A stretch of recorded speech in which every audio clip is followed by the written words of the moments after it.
Hello, everybody, and welcome back to the channel. I wanted to do a little weekend update and what we got going on next week. So, last night I couldn't help myself and I stayed up late and I got our Lozi finished and had a video on that, and then looked at the fan graphite and I was like, man, that's one beautiful girl over there. I'm going to give her a little love. So, started work on the fan graphite, and really what I did was did the J Concepts steering and got that all taken care of. Got a new ball studs, got a new servo horn, put in our Avid servo mount in there. So we're going to use the plastic mount in the 10T, but we'll see, because when I grabbed it, it seemed like it was pretty kind of loose, inflexible. So we may use Avid mounts and everything, but now this thing is locked in. Got a servo horn that's locked in as well. Throw is great. It just clears our top deck and provides everything we need to make sure we have ample enough steering on our fan graphite with our Dragon Punch top deck. So all that's in there. The only thing I got to do now is just go around and replace the white ball cups with some black ball cups, because they are getting just a little worn out. Like I said, we've raced this car since October. So, a good 8 months on this. And it's been wheeled by a lot of different people too. So I don't protect my vintage cars. I let people enjoy vintage cars just as much as I do. So I'm going to switch the ball cups out, and that should tighten. And they're not really that bad. And actually putting in the J Concepts rack and new ball cups, and they're all titanium ball studs now from Dragon Punch. That really kind of tightened up everything.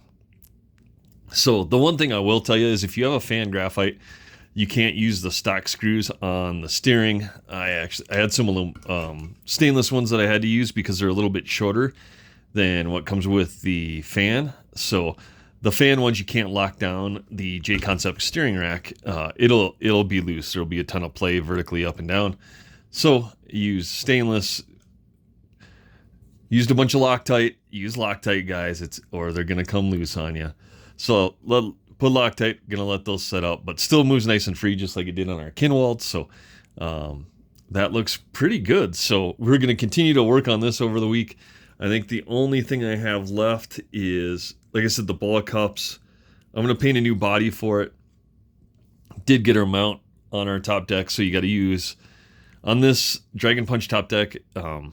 I used an RC10T rear mount on that, so that went in there, but we'll still be using my existing body, cut that up a little bit to make it work, and that's good to go. So we'll use that. We'll paint up a new one, more than likely for Las Vegas, so we'll paint that up. And I did have someone ask if I paint my own bodies, and yes, I do. I'm no Picasso, but what I might do is I'll do a separate video on how I paint bodies with spray cans, because I'm not gonna invest in airbrushing or anything like that. I just get rattle cans and I get some stencils off Amazon, and maybe when I do my 10T body or one of the next bodies, I'll put those stencils on there and kind of show you guys how that works, so you can get a decent running body with just some stencils and a couple cans of spray paint,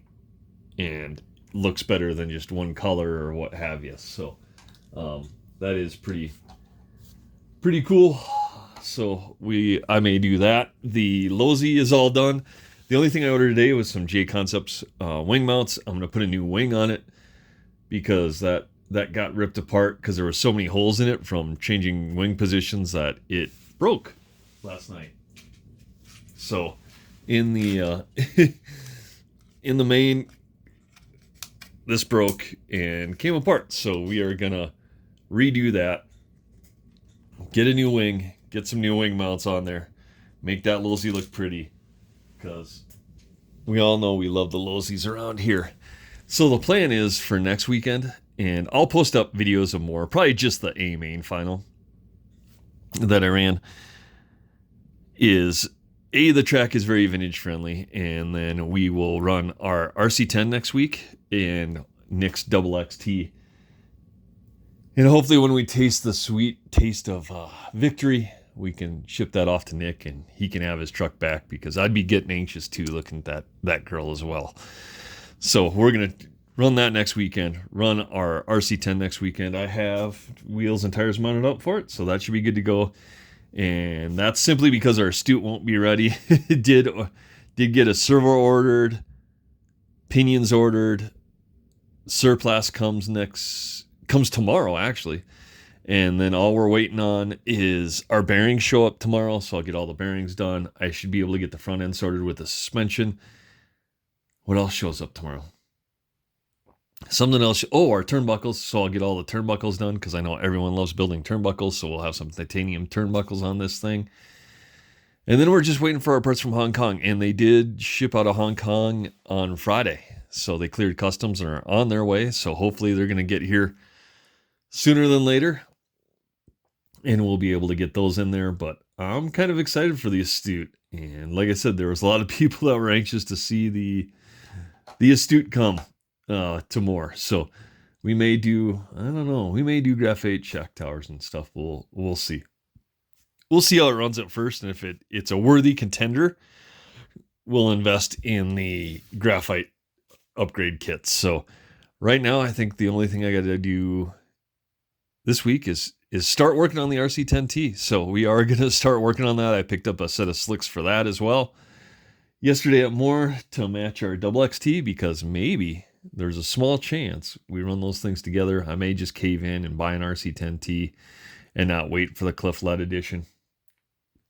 So I do like the shocks on the Cliff Led edition, but I have fan shocks that are ready to go on an RC10T. So I might as well just order it. But we'll see. I'll contemplate that this week. But I am going to start getting stuff together. The ball cups, the turnbuckles. I'll pull up the online manual, get all those built and done, so I can kind of build the easiest way. And I don't know how people build their kits. Is I just take time and I build, like, I call it like sub-assemblies, kind of like in motorcycle manufacturing, right? They don't order the forks and put them together piece by piece on the assembly line. The forks are pre-built and they bring them over, and that's a huge component, right? Same with like the engine, right? They don't make the engine on the assembly line. It's all together. They lift it up into the frame, they bolt it in, moves down the line. So when you're able to build some subcomponents like we have, it makes this go a lot easier. So, you know, for instance, when you're building like your front C hubs and steering blocks.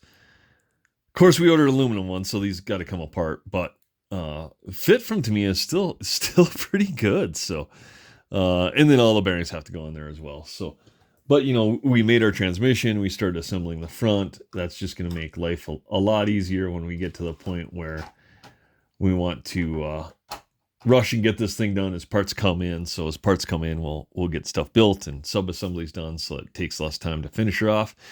But I wanted to shoot this video. Happy Father's Day to all the fathers out there. I know I took my son to the track yesterday. I don't know if he was too impressed, but anyway, had a good time. And spend time with your kids today. I will post up the mains later today as well, so that if you're interested in seeing how our double X went around the track, that's a good one. Like I said, I'm a little disappointed we couldn't go a little bit faster, but new track, new layout, no practice. I don't know how much more we could ask for. So we'll get better as time goes on, but that is a great track. I am excited now to race a lot more vintage, because we're not clearing a big triple or anything like that. And like I said, I think it makes the vintage cars a little bit more competitive. So again, like, comment, subscribe down below. Have a happy Father's Day, and we'll see you on the next one.